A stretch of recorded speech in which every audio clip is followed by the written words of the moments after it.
신성원의 뉴스 브런치. 안녕하십니까. 아나운서 신성원입니다. 최근 국가인권위원회가 보건복지부에 간호상 1인당 맡을 수 있는 최대 환자 수를 법률로 정하라고 권고했습니다.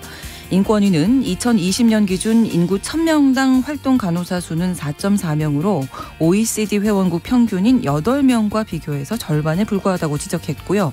이들의 장시간 노동, 처우 개선을 위해서 다양한 보호 방안을 마련할 것을 함께 권고했습니다. 사실 이 간호사들의 노동 환경 문제는 코로나19를 기점으로 크게 공론화가 됐었고, 또 복지부 또한 인력난 해소 등을 약속했었지만 몇 년째 구체적인 방안이 나오지 않았죠. 오늘 첫 번째 뉴스픽에서 인권위 권고를 계기로 간호사들의 인력난과 처우 개선 현재 어디까지 논의되고 있는지 점검해 보겠습니다. 대한민국 국민이라면 누구나 탈 수 있는 이 지하철 겉면에 누군가 그림을 몰래 그려놓는다면 어떨까요? 실제로 지난해 서울, 부산 등 전국 지하철 차량기지 9곳에 몰래 들어가 스프레이 페인트를 이용한 그래피티를 그린 미국인이 있었고요. 올해 법원은 징역 1년에 집행유예 2년을 선고했습니다. 그런가 하면 5억 원의 가치가 있는 세계적인 그림에 고의가 아닌 실수로 붓질을 한 경우도 있습니다. 한 시민이 그림 옆에 붓과 페인트가 놓여져 있어서 낙서를 해도 되는 줄 알았다고 하는데요. 이 시민은 과연 처벌을 받았을까요? 오늘 서혜진의 범죄연구소에서는 다소 생소한 범죄죠. 다른 사람의 재산, 예술품, 공공재의 낙서로 훼손하는 낙서 범죄에 대해서 함께 들여다보겠습니다. 9월 5일 화요일 신성원의 뉴스 브런치 문을 열겠습니다.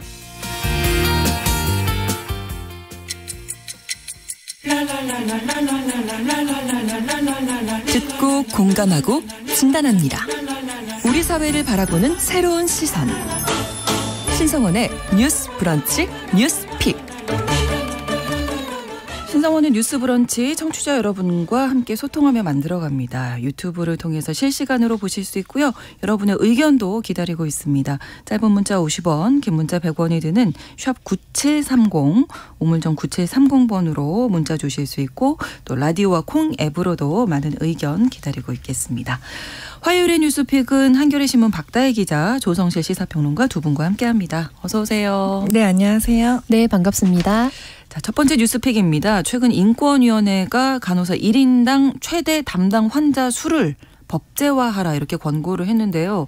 일단 저희가 이 문제도 많이 다뤘었는데 우리나라 간호사들이 1인당 맞는 환자 수가 너무 많다면서요. 네, 많습니다. 네.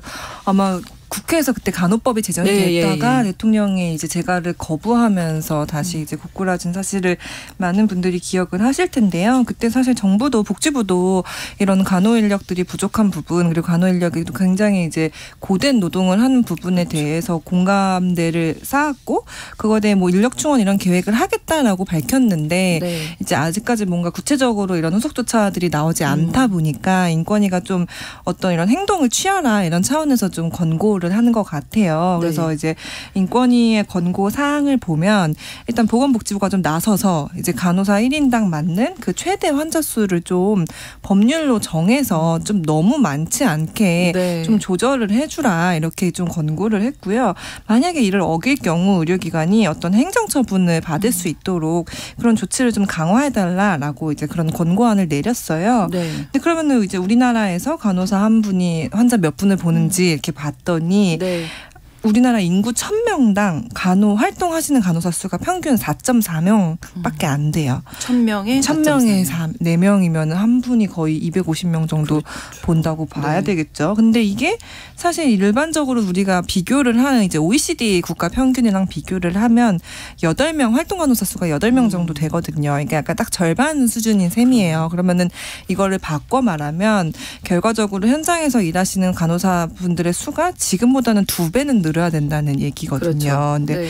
2배 늘고 특히 간호사분들이 또 3교대를 하는 직업이시다 보니까 일반적으로 야간 근무를 하면 이게 훨씬 더 노동 강도가 세고 또 사실 산재 위험도 높고요. 그래서 네. 건강에도 좋지 않고 그래서 이런 교대 근무를 할 경우에는 충분한 또 휴식을 보장해 주는 것이 굉장히 필수적이거든요. 네. 근데 휴식을 보장해 주려면 또 그만큼의 인력이 있어야 사실 그렇죠.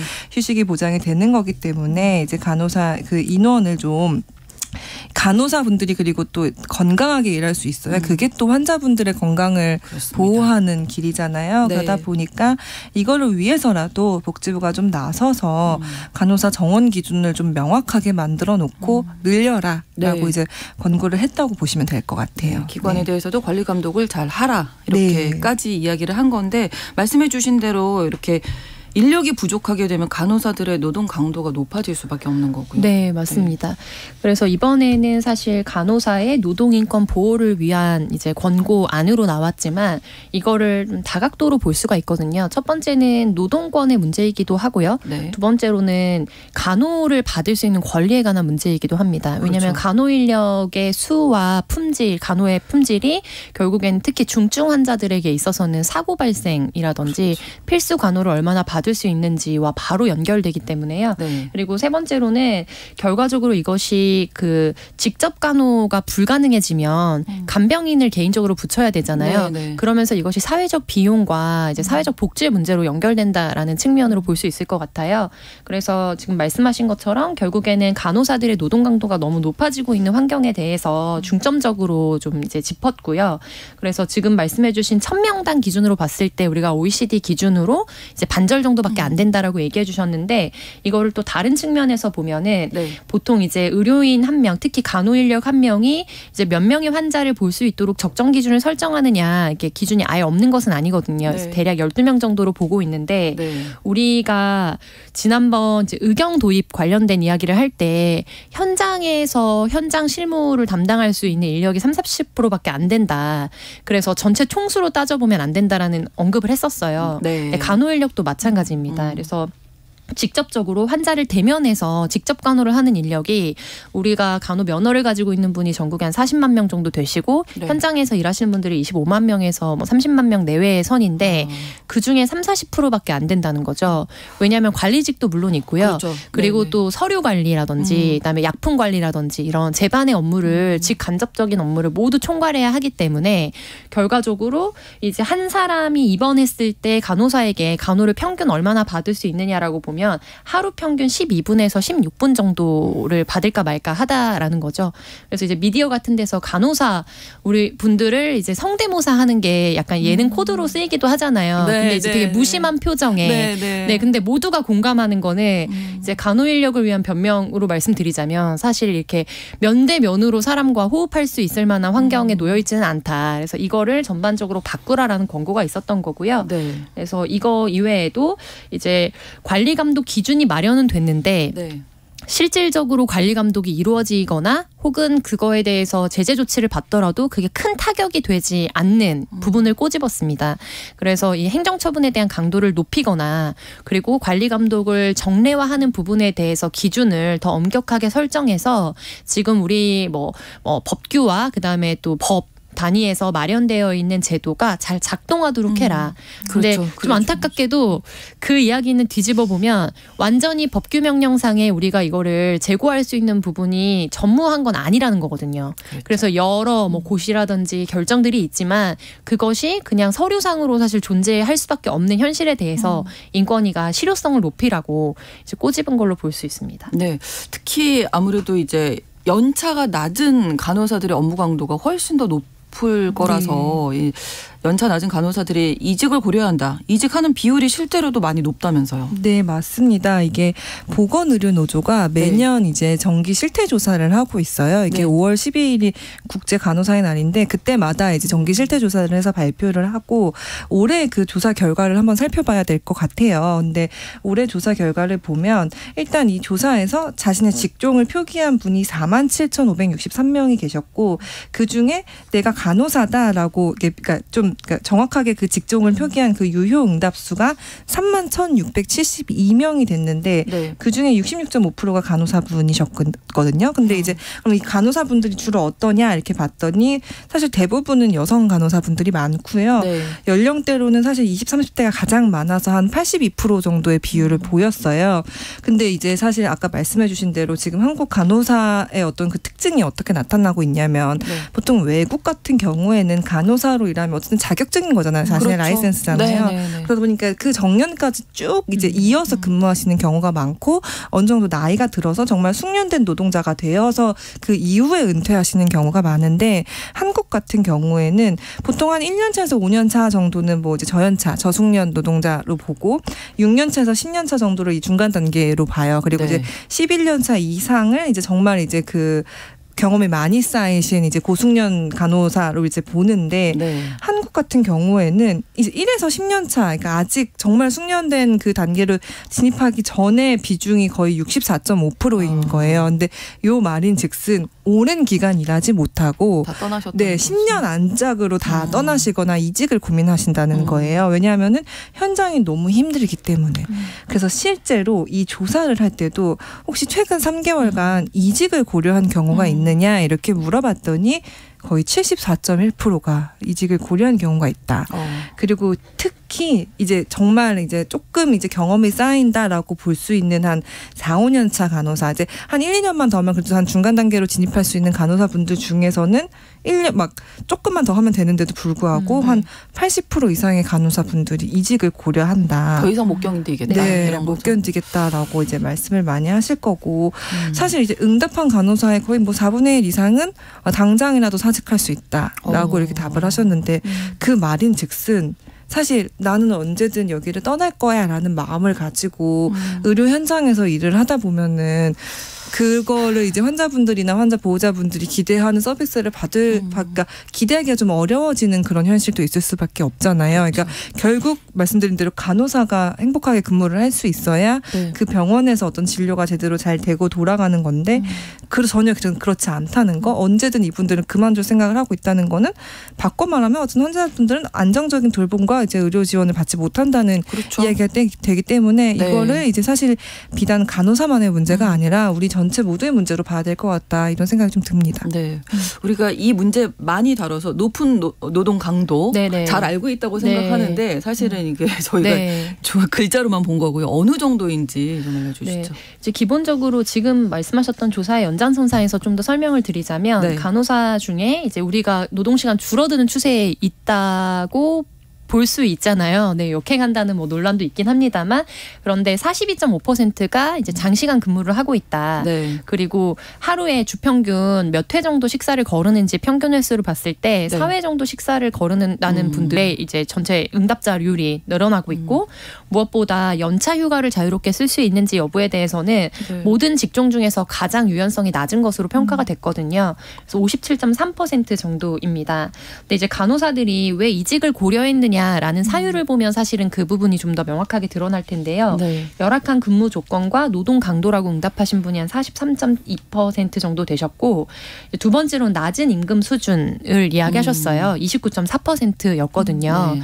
근데 이제 보통 사회복지로 분류되는 누군가를 돌봄을 해야 되는 직종으로 유입되시는 분들을 보면 우리 사회가 이제 아주 소수의 직역을 제외하고는 거기서 해야 되는 감정노동이나 육체노동 뭐 등등을 생각했을 때 상대적으로 그거를 뛰어넘을 만한 압도적인 경제적 보상을 주고 있지 않기 때문에 진입하신 분들의 평균적인 어떤 사명감, 직업에 대한 어떤 자부심 자체가 좀 높은 편이라고 사실 해석할 수도 있다고 봅니다. 그렇죠. 저는. 네네. 그래서 그 직역에서 그럼에도 예. 불구하고 본인이 의미를 발견하겠다라는 지향이 있기 때문에 사실 유입되는 경우가 다수거든요.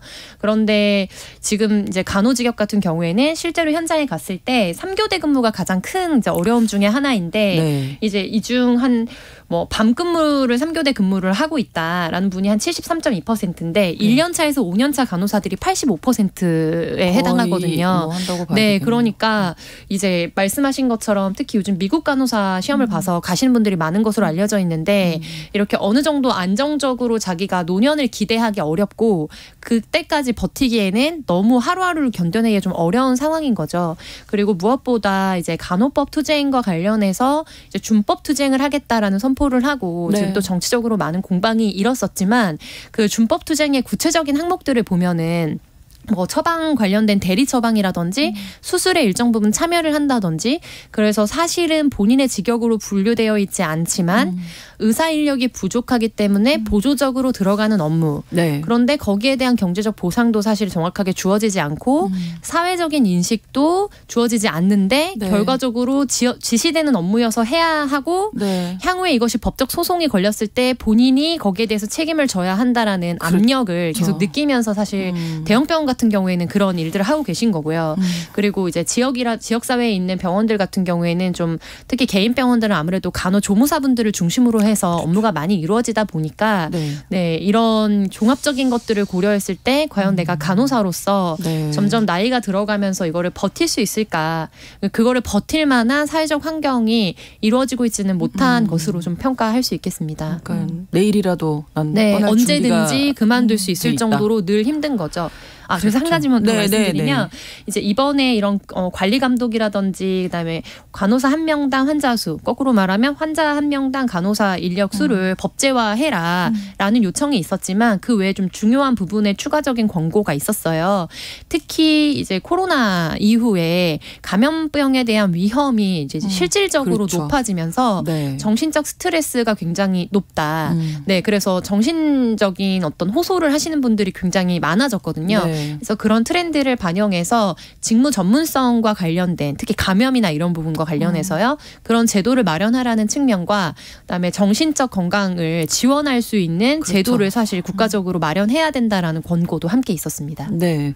자, 지금 말씀해 주신 부분에서 이제 그 간호법 사태 우리가 겪으면서 가장 얘기 많이 나오는 PA 간호사잖아요. 네, 네. 수술실 의사 네. 보조 인력. 네, 네, 네. 이 부분도 보니까 이제 전체적으로 다 이게 관련이 있어요. 의사 인력 부족하니까 간호사들이 이렇게 할 수밖에 없고 또 부족하고. 네, 맞습니다. 그 짚어주신 대로 저희가 이제 PA 간호사라고 해서 그 진료 보조하는 인력들이 이제 있다 보니까 이게 이렇게 되는 거예요. 그러니까 의사가 전공의가 이제 아마 예전에 법이 개정되면서 주 80시간으로 근무 시간이 제한이 됐거든요. 근데 그러면 이 모자란 시간을 말씀하신 그 PA 간호사가 와서 채우는 거예요. 근데 이 한정된 간호 인력의 일부가 이제 PA 간호사로 이제 동원이 되면 이번 병동을 상시적으로 관리해야 되는 간호사 인력이 또 부족하게 그렇죠. 될 수밖에 없는 거고 사실 근데 이 PA 간호사가 우리나라에서 합법인 제도가 아니에요. 그러다 보니까 이분들은 현실적으로 어쩔 수 없으니 이걸 하긴 하는데 사실 자기들도 이게 합법과 불법의 경계에 서 있다고 생각을 하니까 마음을 거죠, 좀 이게. 졸이실 수밖에 없는 거죠. 그래서 이제 이 제도에 대한 사실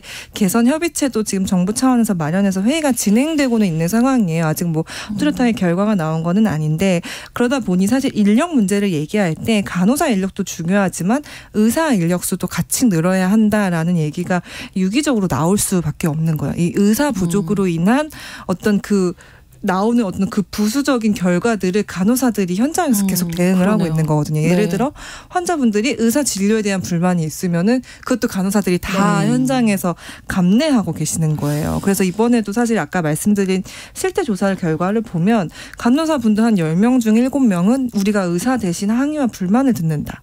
그리고 이제 정말 이제 좀 긴급하게 의사의 처방과 진료가 필요한 순간에 담당 의와 연락이 잘 안 된다라는 응답도 한 63% 정도 나타났고 그다음에 한 절반 가까이 48.1%는 의사의 업무를 대신하느라 내 업무가 늘어나는 일이 자주 있다. 이렇게 답을 했어요. 근데 말씀하신 대로 의사가 담당해야 할 그리고 굉장히 그런 어쨌든 자신이 전공하지 않은 분야까지 이제 담당하다 하면서 업무 부담은 늘어나고 그거에 대한 정신적 스트레스도 높아지는 상황인데 그거가 어떤 법적인 테두리 안에도 들어와 있지 않고 그걸로 인한 어떤 부담은 늘어나지만 보상을 받는 것도 아니고 그러다 보니까 이 인력 충원의 목소리가 나올 때 전반적으로 의사 인력 문제도 같이 갈 수밖에 없는 그런 상황이기는 합니다. 현장 얘기를 좀 들어볼까요? 7098번으로 아이들 저희 아이 둘 다 간호사인데 딸은 지금 병원을 다니고 있고 아들은 1년도 안 돼서 퇴직을 해서 지금 다른 곳 다니고 있습니다. 처음에는 말려봤지만 안 되더라고요. 지금이 오히려 더 행복하다고 합니다. 그래서 참 아이러니하게도 지금 아이가 행복하다고 하니까 저도 어쩔 수가 없습니다. 이렇게 정말 이거 너무 실질적인 얘기를 해주셨고 고명숙님께서는 간호사 수는 많은데 뭐 업무 환경 때문에 그만두는 간호사들이 많다는 게 문제가 아닌가 싶다고 지적해 주시면서 국가에서는 병원에서 병상을 뭐 늘리라고 하는데 늘려도 간호사들이 없으면 이거 문제 아닌가 이렇게 짚어주셨어요. 또 9038번으로 장롱면허 이제 간호사이신 분들이 지금 현업 간호사 수보다 많다고 들었습니다. 저희 딸도 4년 동안 공부하고 다 내려놓고 너무 힘들어서 간호사 관두고 다른 일을 하고 있어요. 예, 현실을 알려주셨거든요. 부모님 입장에서 사실 아까워 안 돼 이렇게 하실 수가 없는 거예요. 너무 힘들어하니까. 근데 이게 4년 동안 최소 4년 동안 이제 대학을 다니면서 직무 전문성을 기르고 또 자격증을 국가 자격증을 따고 하는데 들었던 기회비용이 있잖아요. 그렇죠. 근데 그것이 어떤 의미인지를 자신이 가장 잘 알 텐데 그렇죠. 그것과 장래 결과적으로 보상될 경제적 소득을 계산했을 때 그 총액을 다 포기하고 그냥 평범한 직장인 그다음에 어떤 자기의 자격증을 요하지 않는 직군으로 가서 무언가를 하거나 혹은 다른 자격증을 따려고 한다는 거는 그만큼 현장에서 얼마나 노고와 이제 씨름하면서 지냈는지에 대해서 좀 예상해 볼 수 있을 것 같고요.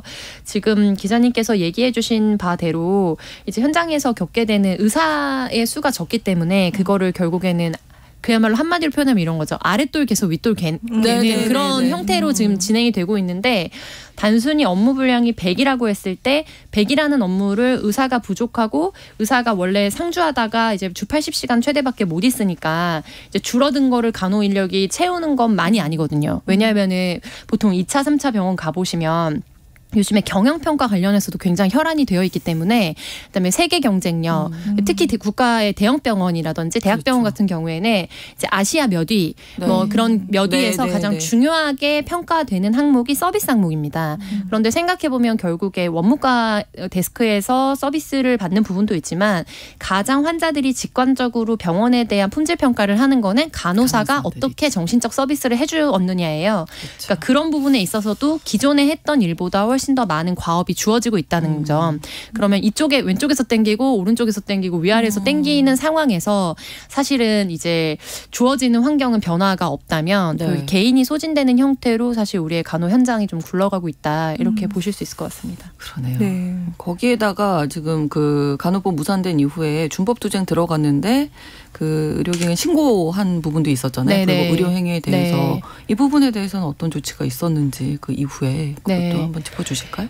이 지금 간호협회에서 준법투쟁과 관련해서 계속적으로 좀 뭐 1차, 2차, 3차에 걸쳐서 기자회견을 하면서 중간 보고를 했었는데요.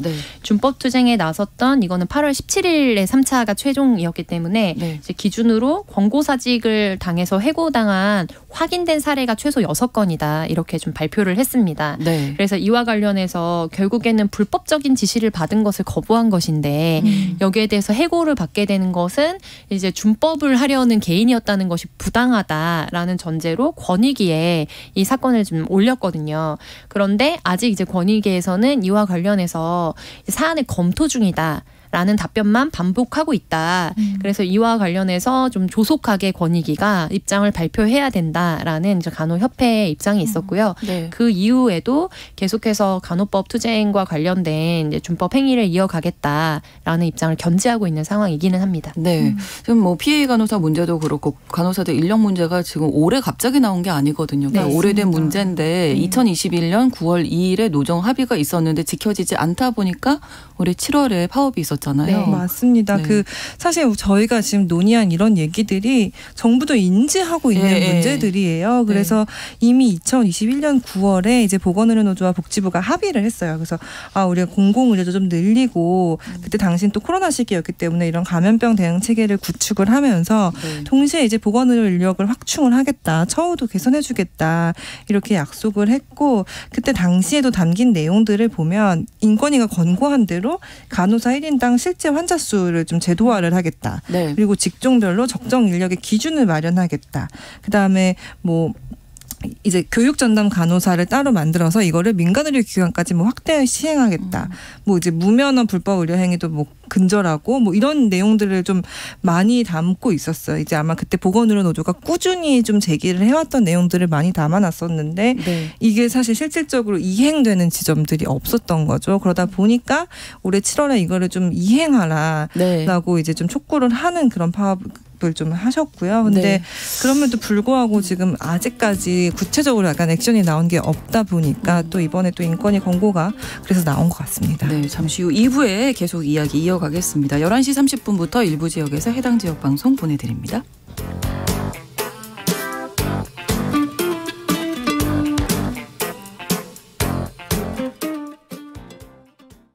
지금 시각은 11시 30분입니다. KBS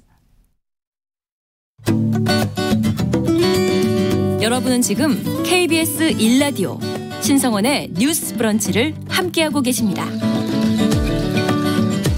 2년 전에 노정 합의가 있었지만 지켜지지 않아서 올해 7월에 보건의료노조의 총파업이 있었고 간호사 인력 부분 관련해서 정부 지금 어느 정도까지 논의가 되고 있는지 다시 한번 좀 짚어주실까요? 네, 이 간호인력 지원 종합 대책을 보건복지부가 발표했었는데요. 네. 그 후속 조치로 이제 지난 6월부터 진료 지원 인력 개선 협의체라는 것을 구성해서 운영을 하고 있기는 합니다. 네. 그래서 현장 전문가, 이제 의료 현장에서 근무하시는 분들이죠. 그리고 관련 보건의료 단체들이 있거든요. 그런 단체와 또 환자 단체에서 추천한 위원 18명으로 구성돼서 복지부 산하로 지금 회의를 계속 이어가고 있고요. 네. 지금 한 5차 회의까지 이루어진 것으로 알려져 있는데 이제 최대한 여기에서 도출되는 결과물을 빠르면 연말 그리고 늦어도 내년 초 중에는 발표하는 것을 목표로 하겠다라고 하기는 한 상황이에요. 네. 그래서 보건의료 직역별로 각자의 입장이 조금씩 다르기 때문에 이를 듣고 이제 토론하는 회의를 이미 3차부터 거친 상황이고 네. 또 5차 회의에서는 여기서 진료 지원 인력이라는 표현으로 사실은 개선 협의체가 꾸려졌는데 네. 진료 지원 인력의 범위가 어디까지인지 정의나 이런 부분에 있어서도 사실 조금씩 입장이 다를 수 있거든요. 그래서 이런 부분에 대해서 좀 명료화하자라는 주제를 가지고 좀 논의를 한 것으로 알려져 있습니다. 그래서 지금 앞서 우리 방송에서 계속 언급한 것처럼 간호 현장의 어떤 어려움을 개선하고자 여러 발표가 있었지만 발표는 쌓이는데 현장에서 변화를 추동해내지 못한다라는 게 핵심 그렇죠. 쟁점이었거든요. 그렇죠. 그래서 이 부분에 있어서 내년도나 혹은 올 말의 발표는 현실적으로 뭔가를 추동해낼 수 있는 결과를 낼 것인가가 좀 관건이고 네, 네. 그 외의 작업들은 사실 좀 공회전을 돌렸던 작업들이기 때문에 최종적인 결과는 우리가 지켜봐야 할 것 같습니다. 네. 또 간호법 제정 무산됐잖아요. 이게 맞습니다. 야당을 중심으로 재추진된다 뭐 이런 얘기가 있었는데 어떻게 되고 있나요? 아마 이제 곧 국정감사가 이뤄질 그렇죠. 예정이거든요. 네. 그래서 아마 국정감사 때 분명히 또 간호법 제정이 이슈가 될 것 같습니다. 요거 간호 인력과 관련해서 그리고 또 아마 의료 인력 충원, 그다음에 뭐 필수 의료 체계 뭐 이런 거 관련해서 전반적으로 국감에서 다뤄질 것 같고요. 물론 네. 내년에 선거가 있지만 그 전에 좀 핵심적으로 필요한 지점들은 잘 논의를 거쳐서 좀 추진이 됐으면 하는 바람입니다. 근데 아마 그 말씀하신 대로 갈등이 워낙 있었기 때문에 이전과 같이 동일한 방안의 간호법이 다시 발의될 수 있을지는 조금 미지수고 아마 감사 국감이 지나면서 또 다른 방안의 뭐 입법이 시도될 수 있지 않을까 그렇게 예상은 합니다. 네, 네. 이번에 인권위 권고가 나왔는데 권고로 끝나서는 안 되겠죠. 지켜봐야 되겠습니다. 첫 번째 뉴스픽 마무리하고 두 번째 뉴스픽은 아프가니스탄 문제입니다. 탈레반이 재집권한 지 2년이 지났는데요. 아프가니스탄 여성들이 차별과 고통 속에 놓여져 있다고 하는데 일단은 지표로 나온 것이 자살을 하거나 자살을 시도한 여성의 수가 급증하고 있다고요. 네, 이게 너무 안타깝네요. 네. 아프간에 탈레반이 다시 집권한 게 2년이 됐거든요. 예. 2021년 8월쯤에 다시 재집권을 했고 사실 당시 초반에는 우리는 여성들에 대해서 뭐 대학 교육도 다 하겠다라고 공언을 했지만 정말 그냥 빈말로 그쳤어요. 그래서 거의 오자마자 한 일이 이제 여성들 교육 금지하고 학교 폐쇄하고 이런 일들이었거든요. 근데 네. 이제 그 지난 2년 동안 이제 완전히 악화가 된 거죠. 여성 인권이. 네. 그래서 이번에 최근에 이제 가디언 보도로 다시 이제 드러난 지점인데 여성 인권이 아마 지속적으로 후퇴하는 것이 배경이 좀 원인이 됐을 것 같아요. 그래서 최근에 여성의 자살자 수가 완전히 급증했다. 사실 원래 자살을 자살자 수가 전반적으로 전 세계적으로 평균적으로 남성이 높고 네 아프간에서도 원래는 남성이 높았다고 해요. 근데 이제 최근 2년간을 보면 네.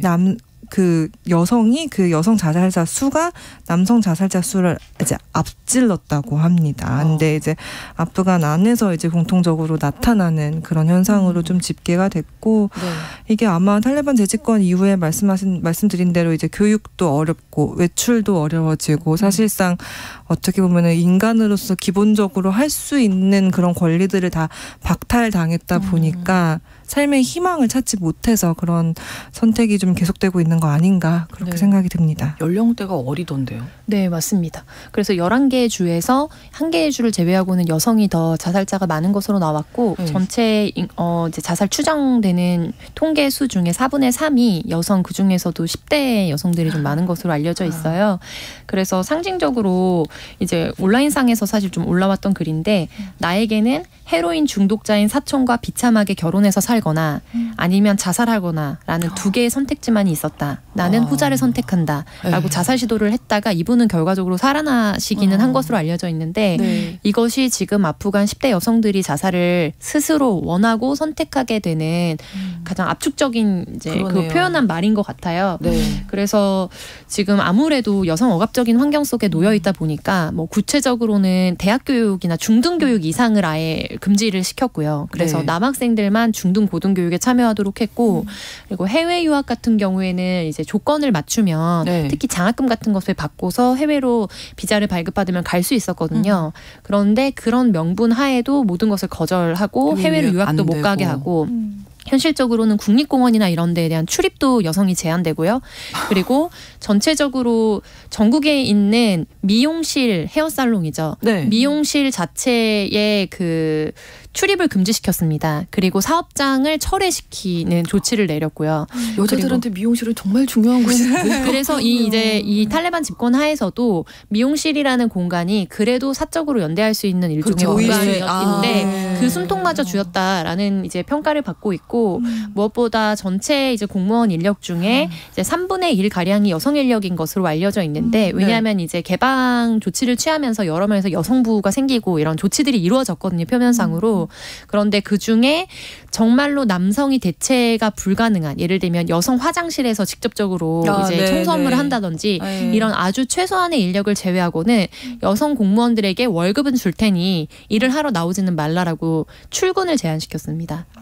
네, 그래서 이런 부분들에 있어서 이제 명분은 대외적으로 여성이 안전하게 일할 수 있는 업무 환경이 마련될 때까지 임시 보류한다라는 입장을 밝히긴 했습니다만 결과적으로 여성의 외출, 교육, 생활 모든 부분을 제한하고 있다.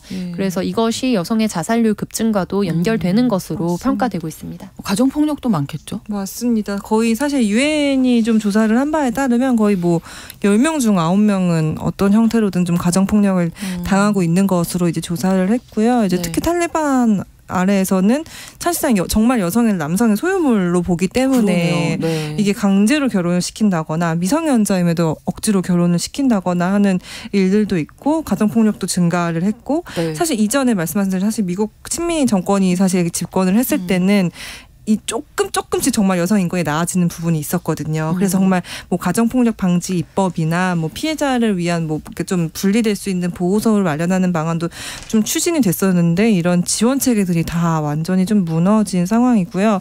대응할 방법이 없다 보니까 사실 여성들 입장에서는 탈출도 어렵고 갈 수도 없고 나를 보호해줄 곳도 없다 보니까 또 그거에 대한 어떤 저항이나 마지막 수단으로 자살을 택하게 되는 경우도 있는 것 같고 아까 말씀하신 대로 사실상 삶의 모든 방안이 되게 막혀 있는 상황이거든요. 근데 주체적으로 뭔가를 할 수가 전혀 없고, 근데 이게 또 이제 문제가 되는 게 탈레반의 그 규율상으로는 여성이 아파서 진료를 받으려면 무조건 여성 의사한테 가서 받아야 된대요. 근데 지금 교육을 막아놓은 고등교육 자체를 막아놓은 상황이다 보니까 더 이상 여성 의사가 배출될 수가 없는 상황인 거예요. 근데 이게 조금만 더 장기화되다 보면은 정말 여성이 아예 발을 붙이고 살기 어려운 나라가 되지 않을지 좀 많이 걱정이 됩니다. 그렇습니다.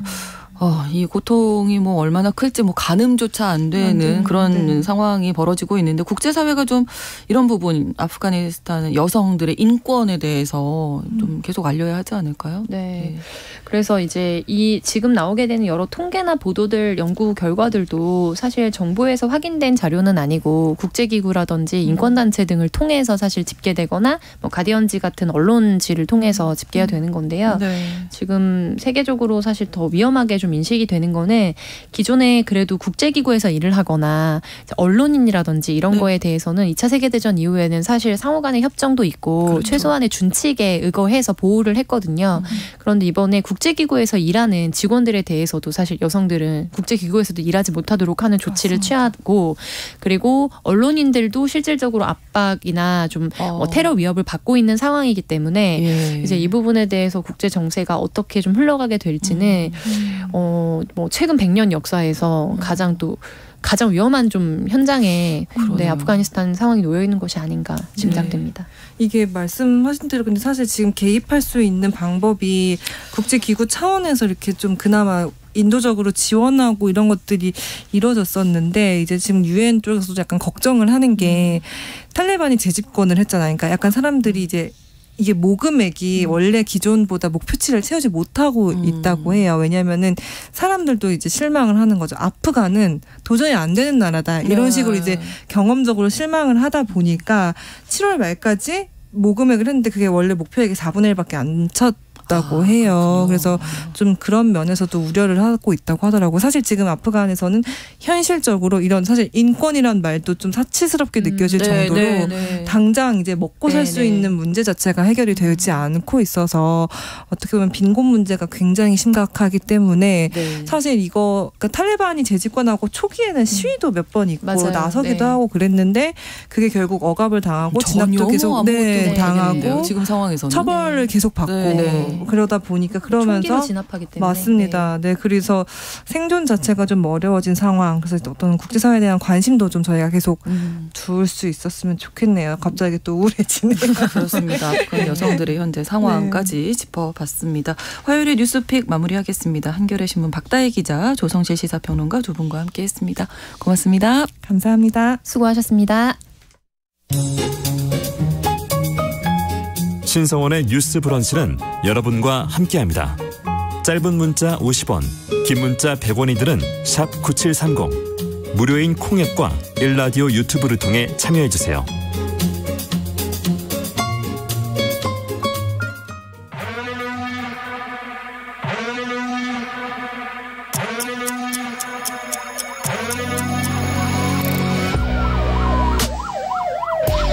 범죄를 통해 우리 사회의 이면을 살펴본다.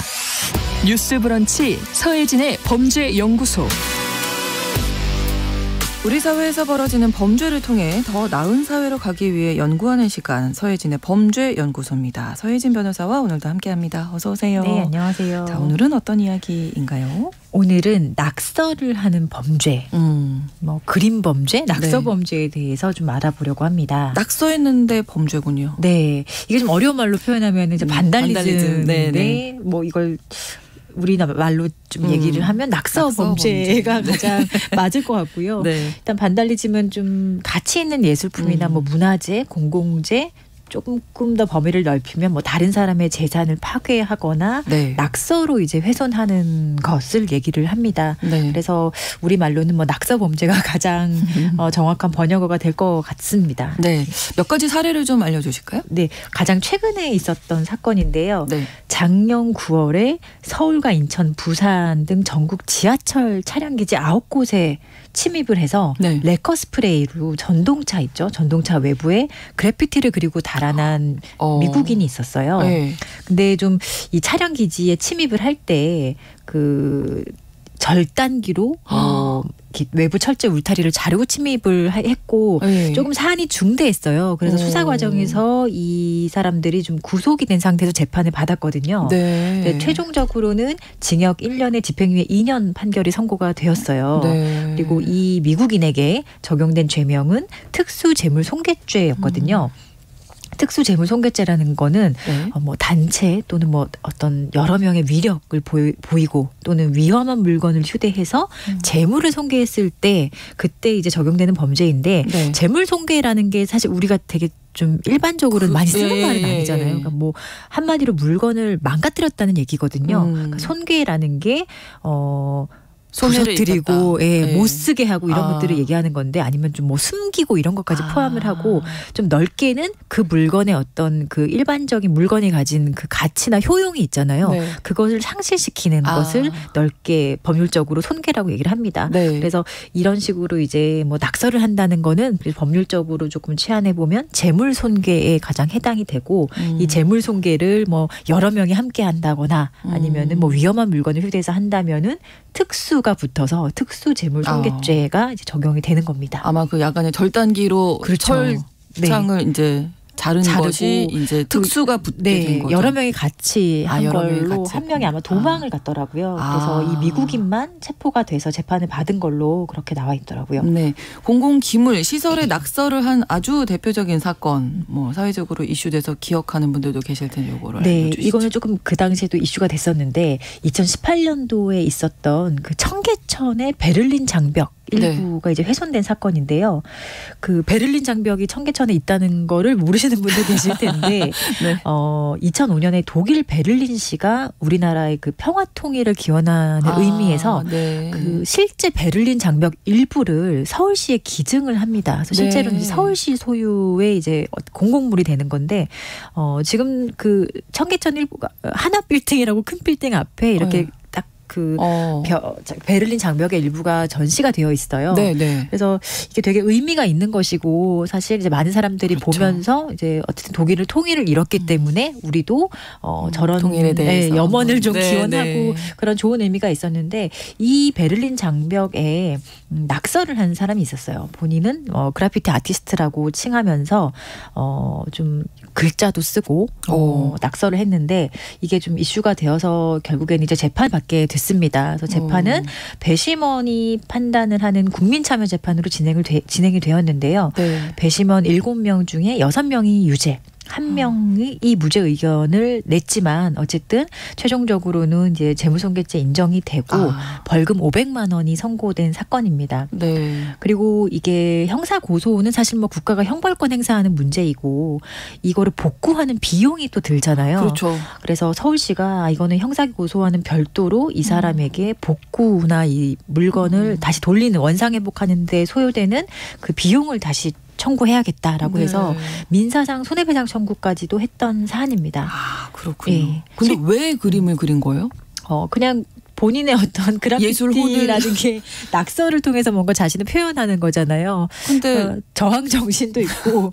근데 이거는 사실 사람들이 조금 인정받지 못했던 결정적인 이유가 이 베를린 장벽 낙서의 내용이 본인의 어떤 뭐 본인이 운영하거나 아니면 관련되어 있는 어떤 사업체의 홍보에 대한 그 홍보성이 짙었다라고 당시에도 봤었어요. 예술이라고 말하기 조금 그리고 사실 예술이 상업적인 그렇죠. 예술을 누가 판단하는지는 사실 그냥 그 시대에 우리들이 결국 판단을 할 텐데 아마 그런 것까지는 전혀 예술에 대한 가치를 판단받지 못했던 거죠. 근데 또 모르죠. 여기에 정말로 유명한 우리가 모두가 알만한 사람이 만약에 낙서를 했다 한다면은 이렇게 안 됐을 수도 있죠.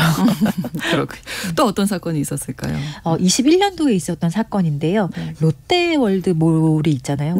잠실에 거기에 보면 그 가끔 이제 큰 그림 같은 거 전시를 해요. 거기에 되게 유명한 미국의 그래피티 작가가 그림을 전시를 해놓고 그 그림 밑에 페인트와 물감이랑 그리고 붓 같은 게 사실 놓여져 있었어요. 그 작품을 이제 구경하러 간 한 연인 커플이 있었는데 이 커플들이 이 그림 여긴 뭐 참여형 작품인가라고 잘못 생각해서 이 그림에 낙서를 하라는 의미라고 받아들여서 거기에 이제 전시되어 있던 물감, 페인트 이런 걸로 그 그림에다 이렇게 좀 낙서를 해요.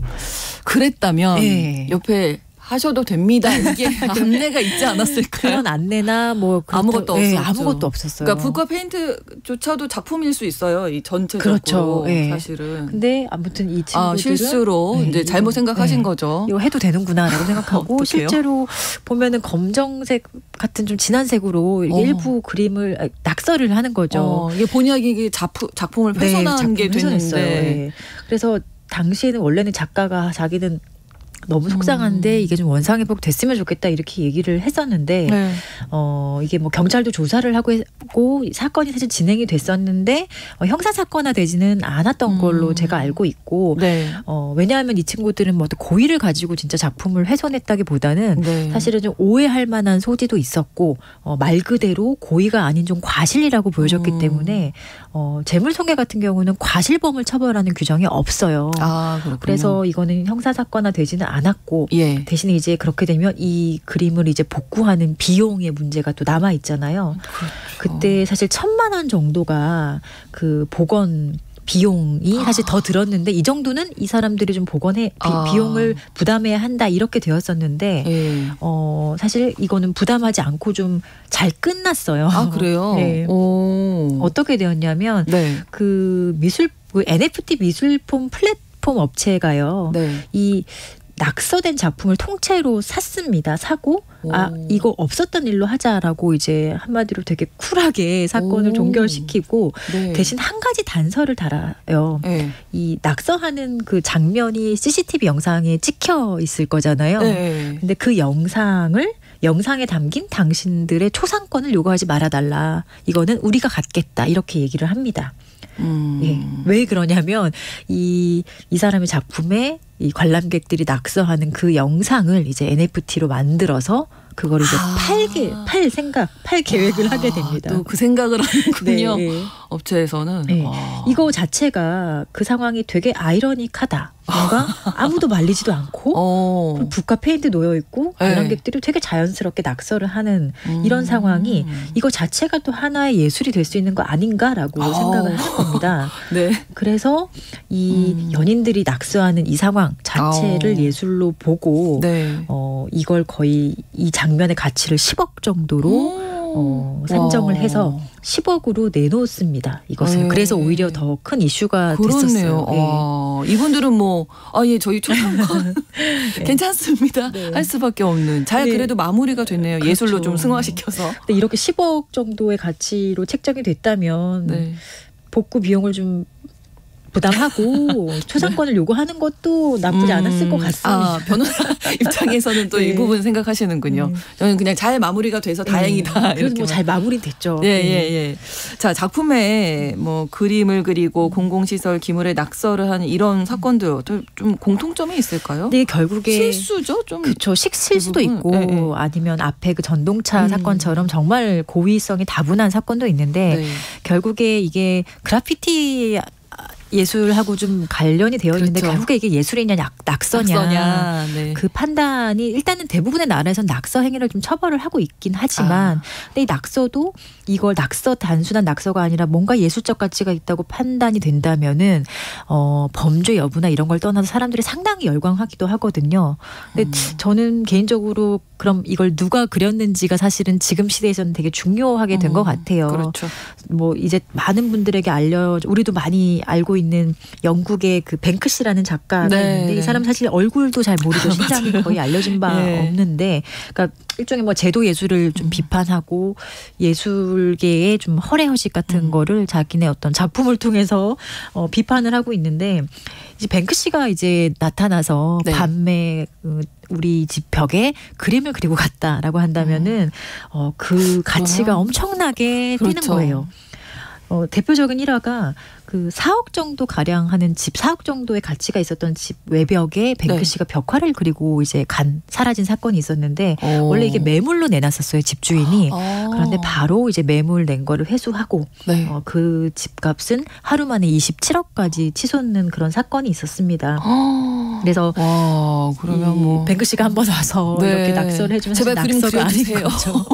우리 집에도 좀 그림 그려주세요. 그리고 이게 그 건물 자체에 이제 좀 어우러지게 낙서 낙서를 하는 게 사실 재밌기도 하고 그렇죠. 되게 풍자적인 요소가 있는데 네, 어떤 네. 경우에는 거기 건물에 그 뱅크시가 낙서한 부분만 딱 떼서 팔거나 이런 경우도 되게 많거든요. 그래서 이런 경우도 있는데 또 어떤 경우는 단순히 낙서로 이제 형사 처벌되는 그렇죠. 케이스도 있으니까 누가 그리느냐가 중요한 거죠, 그러니까. 저는 그런 것 같습니다. 네, 그러니까 고의로 낙서를 하느냐, 과실이냐, 하느냐. 실수냐가 네. 이제 범죄 처벌하는 데는 완전히 정말 가르는 거예요. 중요한 거죠. 네. 예. 자, 또 한 가지가 도로나 벽에 공인이나 유명인을 향해서 뭐 어떤 비난을 하거나 뭐 더 나아가서 어떤 일종의 욕설을 하는 그런 낙서가 가끔 보이거든요. 네, 되게 많은 특정인을 대상으로 해서 네. 이제 뭐 욕설도 하고 뭐 정치인이나 공인들 대상으로 예. 욕설 기재하고 이런 것들이 많은데 네. 그건 사실 낙서도 되지만 네. 그 특정인이 정말 생존에 있고 그 사람에 대해서 어떤 사회적인 명예 이런 것들을 침해할 정도의 뭐 욕설이나 어떤 모욕적인 언사가 기재돼 있었다면은 네. 그거는 별도로 모욕죄도 성립을 합니다. 모욕죄라는 게 가장 기본적으로 공공연하게 얘기가 돼야 되는 거거든요. 그럼 다른 사람들 다 보라고. 보니까 예, 그거는 반드시 말로 하지 않아도 그런 식으로 공연성이 인정이 된다면 그거는 모욕죄도 될 수 있는 사건입니다. 그렇군요. 아무튼 낙서가 범죄될 수 있다. 예, 이거를 오늘 배웠는데 더 남기고 싶은 말씀 있으실까요? 네. 낙서는 뭐 하지 말아야겠죠. 특히 문화재에 낙서하는 거 이런 거는 사실은 더 크게 문화재법 같은 게 적용될 수 있어요. 그건 안 됩니다. 예, 예, 그건 정말 범죄죠. 예. 예전에 어디 갔다 오면 누구 다녀가 이런 낙서 많이 했잖아요. 근데 네. 요즘엔 많이 그거는 없지만 내 메모지에 내 마음속에 새기는 걸로. 낙서. 예, 알겠습니다. 오늘 서혜진의 범죄연구소에서 반달리즘, 낙서 범죄에 대해서 알아봤습니다. 서혜진 변호사와 함께했습니다. 고맙습니다. 고맙습니다. 뉴스 브런치 마치면서 여행 스케치 노래 들려드립니다. 저는 내일 오전 11시 5분에 다시 오겠습니다. 고맙습니다.